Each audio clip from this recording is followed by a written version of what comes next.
আসসালামু আলাইকুম।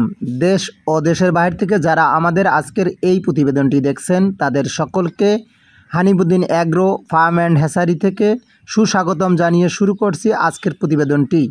আজকের প্রতিবেদনটি হলো আমাদের গবাদি পশু গরু, মহিষ, ছাগল, ভেড়া, গারল সহ পা পচা বা পায়ে খুর নষ্ট হওয়া অথবা কোনো ধরনের পোক যদি ঘা পাচরা হয়ে যায় সেক্ষেত্রে আমরা কিভাবে এই পোক অথবা মশা মাছি তাড়াবো তা নিয়ে সাধারণ আলোচনা করব। আশা করি আমাদের ভিডিওটি না টেনে সম্পূর্ণ দেখবেন। আপনারা আমার হাতে দেখতে পাচ্ছেন pro on ivermectin BP 10 milligram আভ্যন্তরিক ও বাহ্যিক পরজীবীনাশক, শুধুমাত্র গবাদি পশুর ব্যবহারের যোগ্য।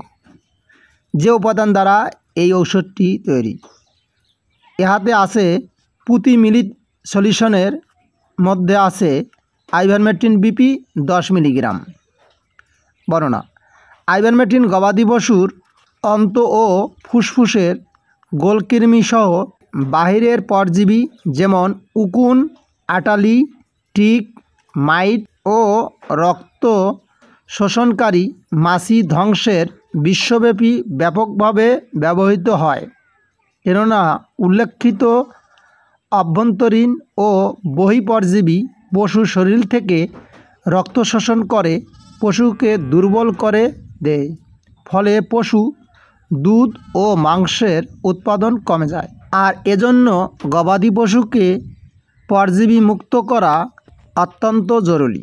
নির্দেশনায় আছে গবাদি পশুর অন্তর্নালী, গোলকৃমি, ফুসফুসের কৃমি এবং বহিঃপরজীবী যেমন উকুন, আটালি, টিক, মাইট এবং রক্ত শোষণকারী মাছি ধ্বংসের আইপোরো অধিক কার্যকারী। এবার জানা যাক মাত্রা ও প্রয়োগবিধি। গবাদি পশুর ক্ষেত্রে প্রতি 10 কেজি দৈহিক ওজনের জন্য 1 মিলি ঔষধ ব্যবহৃত।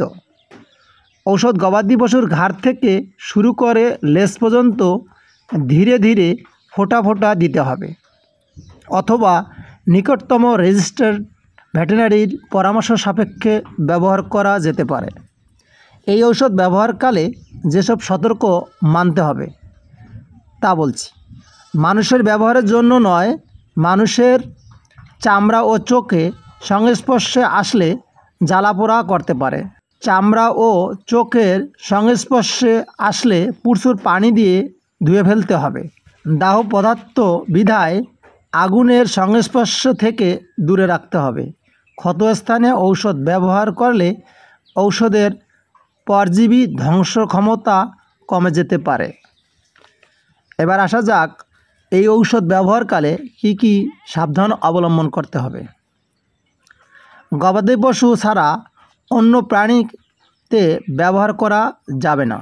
চামড়া ও পশম ভেজা অবস্থায় এই ঔষধ ব্যবহার করা যাবে না। ঔষধ প্রয়োগের 2 ঘন্টার মধ্যে পশু বৃষ্টিতে ভিজানো বা গোসল করানো কার্যকারিতা কমে যেতে পারে।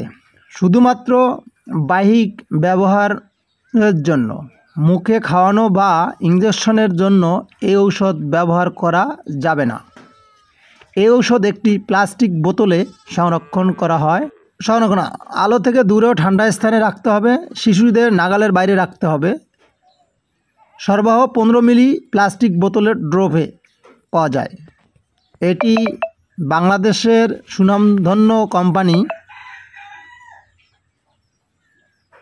ইয়ারবন ল্যাবরেটরিজ লিমিটেড চট্টগ্রাম তৈরি করেছেন। এটির মূল্য 45 টাকা। এই ড্রপের ঔষধটি ব্যবহার করে আপনাদের কেমন লাগলো তা আমাদেরকে কমেন্টে জানাবেন।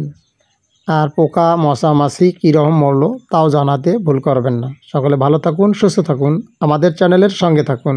আসসালামু আলাইকুম ওয়া রাহমাতুল্লাহি ওয়া বারাকাতুহু।